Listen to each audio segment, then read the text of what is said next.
అన్నా మరి state government నుంచి కూడా నిధులు వస్తాయా? స్టేట్ గవర్నమెంట్ నుండే ఎక్కువగా వస్తాయి. గ్రామ పంచాయతీ నిధుల్లో దాదాపు 50% రాష్ట్రం నుంచే వస్తాయి.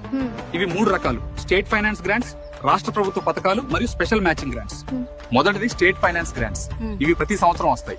వాటితో గ్రామంలో శుభ్రత, స్ట్రీట్ లైట్లు, రోడ్ల మరమ్మతులు, నీటి సరఫరా లాంటి పనులు చేస్తారు. రెండోవి రాష్ట్ర పథకాలు.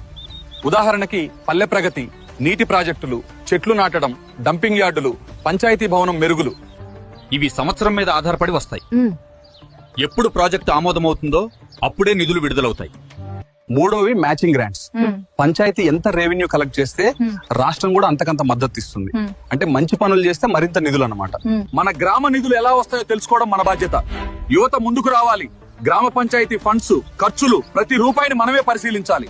అన్నా, అసలు గ్రామ పంచాయతీకి ఎన్ని ఫండ్స్ వస్తున్నాయో, అవి ఎలా ఖర్చు చేస్తున్నారో మనం ఎలా తెలుసుకోవాలి? దానికోసమే మన ఛానల్లో వీడియో అప్లోడ్ చేశాను. కామెంట్స్ లో లింక్ పిన్ చేశాను. మీ గ్రామ పంచాయతీ నిధుల భాగోతం మొత్తం ఎలా చూడాలో వీడియో చూసి తెలుసుకోండి.